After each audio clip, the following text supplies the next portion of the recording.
Portion of the video, we're going to look at how to add 2D text into a video and make it seem like it actually belongs in the scene. So I've gone ahead and on Pixels and I found a video. You can go in and look through anything that you like. Lots of drone shots here. Those work pretty nicely. Really, you're looking for stuff that has a little bit of a camera movement to it. So let's see. This, for example, the camera is moving down, the cars are moving. That's totally okay. We're just going to have to remove the tracking information on those cars. We're only concerned about the tracking information that the camera detects from objects that are not moving. So, yeah, let's get started. Lots of good examples to choose from here, like, even something like this. But actually, the flowers are moving a lot, and that one maybe not the best choice. Something like this. I'm sure you can find more examples. But yeah, look for something that has a moving camera. Even something like that's pretty cool. Okay, so I already have my video imported in here.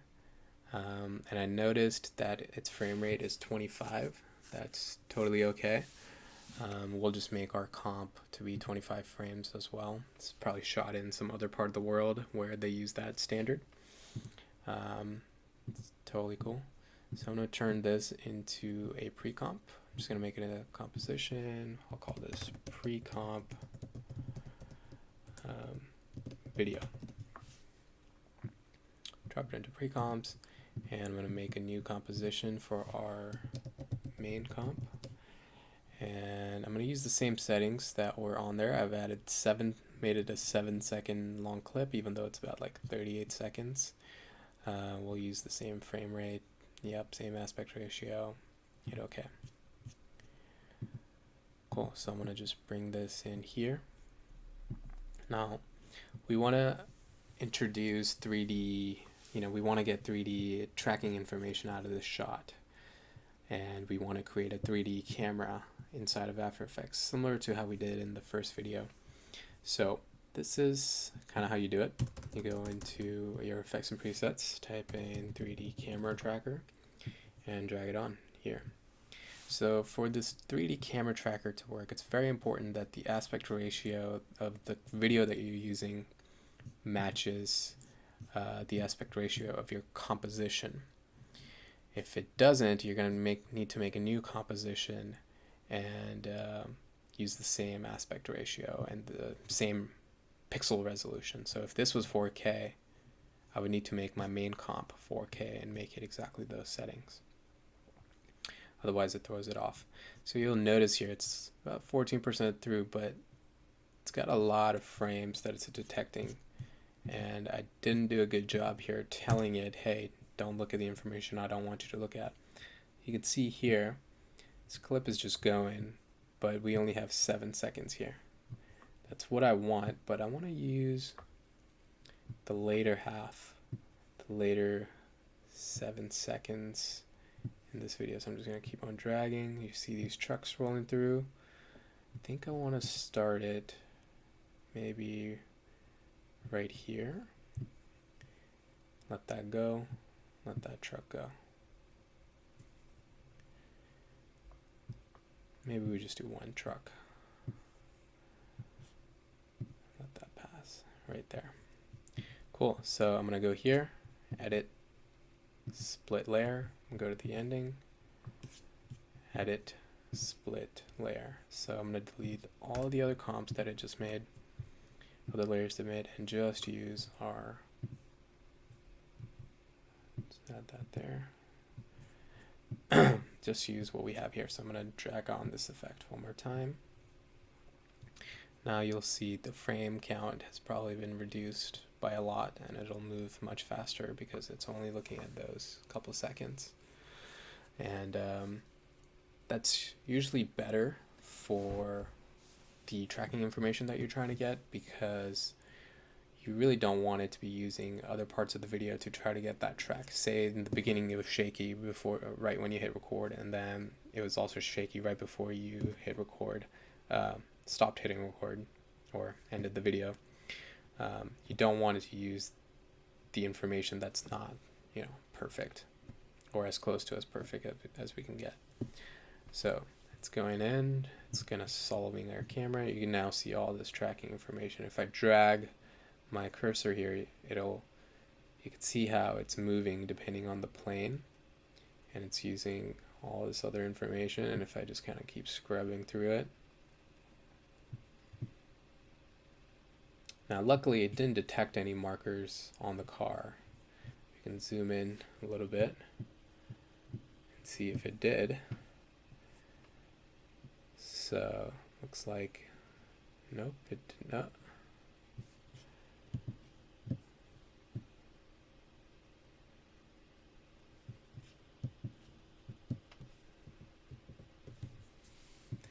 Yeah, I don't think it did. Now, had it selected anything, say if it did select something, like, oh, right there it did, we can just select that and hit delete, and then it'll solve the camera again and make adjustments.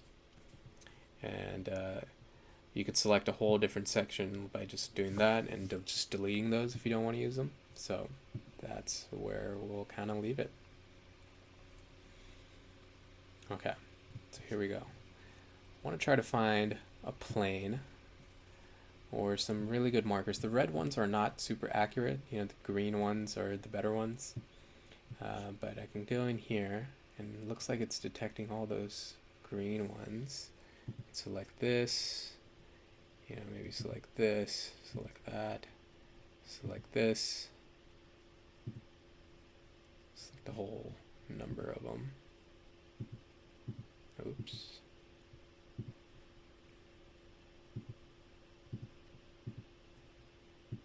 This is how I can be more precise with the angle I want to create it at, but we don't really need to do all that. We can really just go here and create a camera, and it just made a new 3D camera. So right off the bat, you can't really do, there's not really anything here. And once you click on this, you can see like there's no tracking information there either. But once we click here and once we click on the effect, all that stuff comes back. So to add text, we're going to go to Layer, New, Text.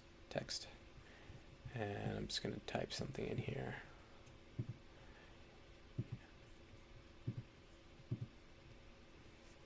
Could be, this may be something for a car commercial. We'll call it like rugged. Just delete that extra layer.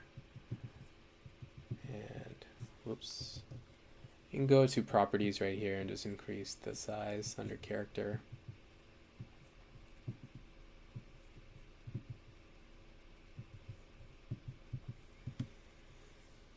See, nothing is happening, right? So we want to go in, we want to enable this as a 3D layer. Now that it's a 3D layer, with the camera tracker, it's already stuck where it needs to be. So pretty simple, right? You could take it a step further by, maybe trying to bring it on the ground. So I brought it down by bringing it down on my Y, maybe moving it back on the Z. Yep, still pretty high up there. Maybe we can go here.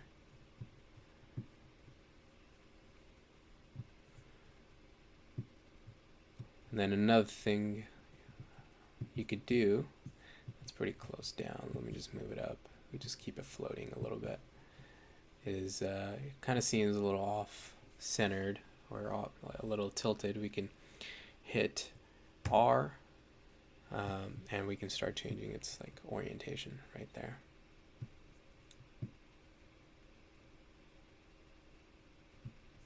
There it is.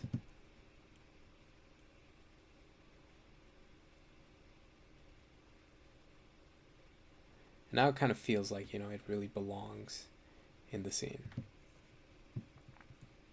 You can change, other sorts of rotation. If you did that, bring it down here. And whoops, keep going back there, moving it on my Z-axis, and it could feel like, it needs to go lower. We can try to make it feel like, hey, this belongs on the ground. That's a little bit better. We can bring it down here.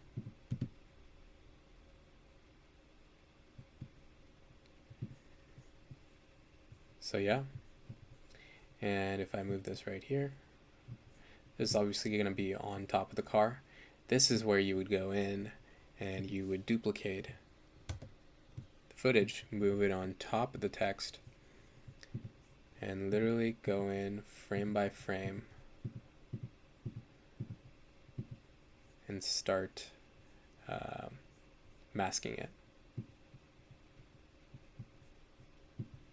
You know, I'm just doing it very roughly, but just to give you a general idea of what it would be like.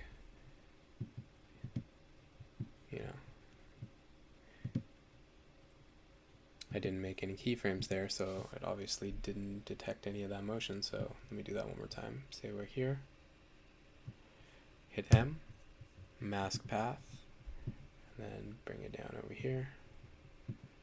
Just gonna move that entire thing right there. Yeah, obviously you need to do a much better job than that. So I'm just going to delete this and kind of just keep it to how it was. I'm just going to undo it a bunch of times.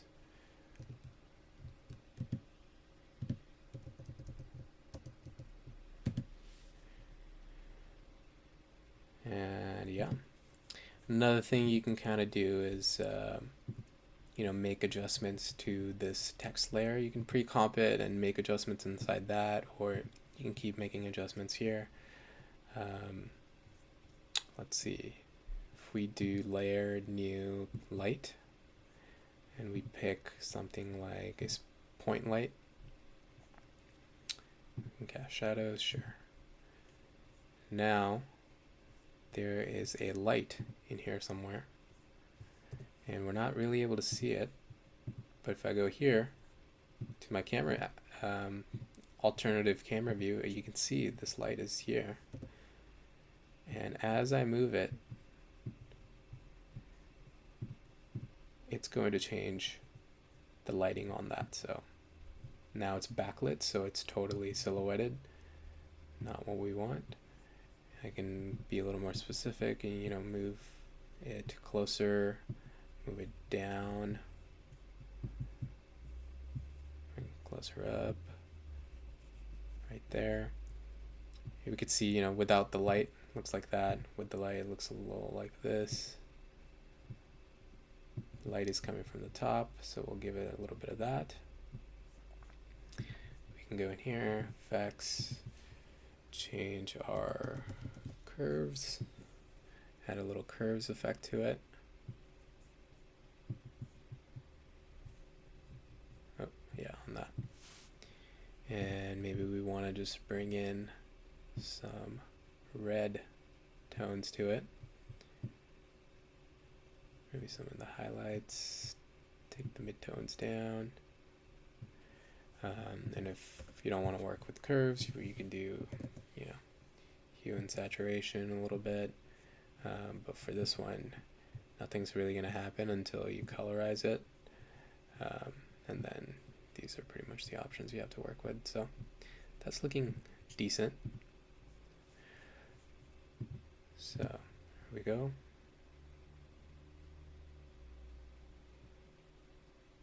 Use this 3D camera and how to use this 3D camera information to add something new to the shot. So, you know, it doesn't always have to be a text. You can use a video if you wanted to. You can go online and look up some assets, you know, these fog assets that are moving, and add those and make it look like they belong in the scene a little bit. And there's you know, assets kind of like that that are all over the place. But in our case, I'm gonna just keep it all inside After Effects. I'm gonna go to Layer, New, make a solid. Solid is anything. It's just like a solid color that you pick, and it just, you know, I could pick it to be any color. and that's all it is. And, you can just make it, you can add some effects to it, pretty much. And an effect that we're going to add is called CC Particle World. Drag that on there. You can see how it's started creating 3D particles. And I didn't need to turn this into a 3D layer. It already detected this effect is already 3D enabled, so it just detects if you have a camera or not, and it just uses the camera's information to make that text. So, sorry, make that use the information to make the particles belong in the scene. So I'm gonna just disable our light, disable this, and go into our particle. I'm gonna change it from line to maybe like a faded sphere, and you can see how it's just moving, but it looks like, you know, it's popping out from right there. I want it to feel like it's all over the place. So we can go into our grids and guides here first, actually. Yeah, once we change that, you can change the colors here, you can change the size. I might increase the size a little bit. What I'm going to do is I'm going to go under physics. I'm going to just take out the velocity, change this to twirly. All that does is it just changes the way these things come out. So this, at first it was like explosive. You can change this. I've just used this in the past, and if I've seen it work for me. And now it's just gravity doing its work. So I'm going to change the gravity to 0. And I'll change this to 0. And now it's just a ball. So you could see how you could maybe use this as like a sci-fi element. Go ahead and change the color. Say on the outside I want it to be like, inside I want it to be blue or purplish and whatnot. And if I introduce my light again, actually these particles are not affected by the light. If you add like your own objects, they might be, but these particles don't really get affected. Okay, so what else we can do is I can stretch it out, and on the X, I can stretch it out on the Y, and I can stretch it out on the Z axis. So now we got stuff that's close to the lens and further away. So now if I play it, let's just see what it looks like.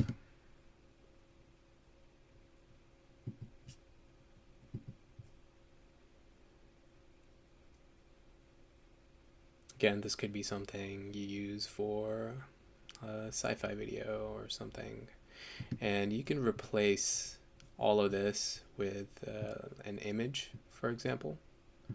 And you can do that by going here under our particle. And you want it to be a textured square, which it'll make it a square shape, or a disc. And then you can bring the object here. Say, for example, it's a solid. Go in here. Textured disk, go under texture, and I'll pick the solid.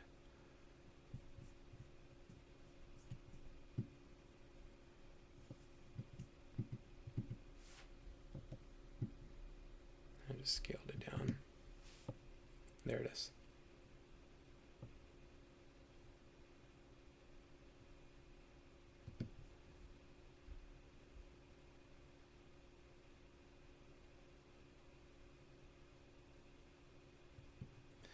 You can go back in here and change their.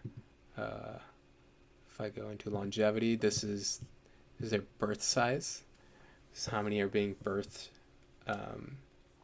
and this is how long they are living for. So if I change this number to 10 seconds, see that there's a lot because they're birthing at the same rate, but they're dying slowly. And our death color is purple. You can slowly see them change into purple as we get further on. So maybe let's keep it at 3 seconds. I need to see them dying off. And then just for our sanity, we can call this particles and solid. You'll see if we go into project, there's already a bin in here called solids. This is After Effects just makes this every time you make a solid, and it'll drop your solids in here. And the issue that was popping up earlier because I couldn't see anything was because this was scaled at 100%, and we've told our particle here to be texture square and told it, hey, look at our solid, which is this. But because our solid is in the way, we can't really see anything, so we gotta disable it.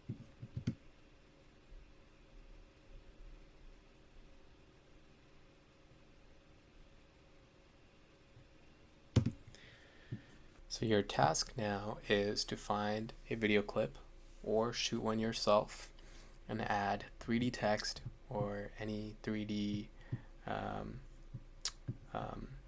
solids and make it look good. You should, once you're done, you should drop them off into the Slack so everybody can take a look at what you made. We can kind of look at it and critique it from there. So right before I finish it off, I want to just show you how you would go about exporting this stuff. And you're just pretty simple. Right click, file, export, and I'm going to send it to Media Encoder. So you could, another way to do it is, you can go to file, export, add to render queue. But the render queue doesn't give you too many options and it's going to do a lossless, or you're going to have to tell it to take it down on the quality, which is right here, the best settings, and it might make your file size way bigger than it needs to be. So I'm going to go in here, and right now it's on QuickTime Apple ProRes 444. I don't want that. I want to keep it pretty low. I know Dylan had talked about exporting a bunch of these out as PNG or still images. If you're working with some of the bigger VFX houses and post houses, that's how they'll most likely send you files. It'll be on you to kind of, interpret those files and put them into whatever format that you want to work with. A lot of times it'll be QuickTime Apple ProRes 444 because you don't want to compress anything, especially when it goes to color grading. So in our case, it doesn't really matter. Most of this is going on web. So we're going to go to QuickTime, and I'm going to actually do H.264, match high bitrate, match the settings. Don't really need to worry about this too much. Just don't go too low with the bitrate. It was at 10, you can even increase it to 16. You can go here and change it to Vimeo 1080p Full HD, but just make sure to match the source. And yes, that is going to be all. And for this one, we don't want any audio. So we can click on export audio. Don't export it. In comp. And I'm going to go into my exports, and I'll just leave the same name, and that's about it. Let this run, and as soon as it's done, it should be available to view. Cool. Well, hope you guys are able to make something cool, and definitely share it so we can all take a look at what you make, and I'm happy to answer any questions in the Slack if you have any.